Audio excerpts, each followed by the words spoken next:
Bakas pa rin ang pinsalang iniwan ng Bagyong Nona sa bahagi ng Mount Halcon sa Baco, Oriental, Mindoro. Balot pa rin ng bato at putik ang maraming lugar na sa halos walang humpay na pag-ulan. Makibalita tayo kay Ian Cruz. Balot pa rin ng putik ang malaking bahagi ng bayan ng Baco sa Oriental, Mindoro nang rumagasa ang tubig na may kasamang putik nang manalasa ang Bagyong Nona. Ang mga negosyo at bahay labis na napinsala nang umabot daw ng lagpas tawang baha. Ang mga palayan nabalot din ng banlik. Ang mga kalsada naging mahirap ang pagdaan.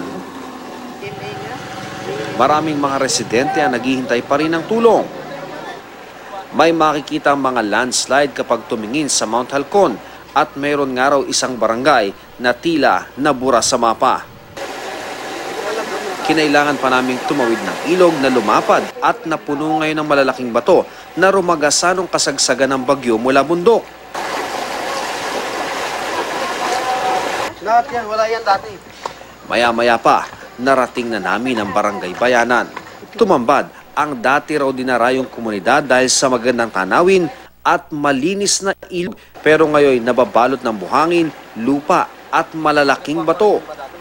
Narito na ako ngayon sa sentro ng barangay kung saan nga makikita natin yung lawak ng pinsala. Nalubog yung kapilya, yung tanggapan ng barangay at itong kinatatayuan ko raw ngayon ay dati raw itong mga bahay pero wala tayong makita rito kundi mga buhangin, lupa at malalaking bato. Sa bahaging ito naman may mga bahay pero bubong na lamang yung makikita natin at ito yung kanilang bago raw na eskwelahan nalubog din sa malalaking bato at buhangin.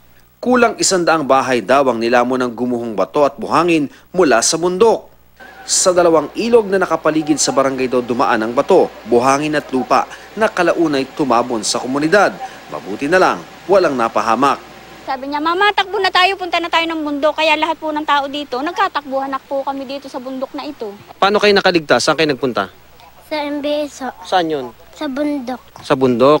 Ano ginawa nyo dun sa bundok? Nagtago.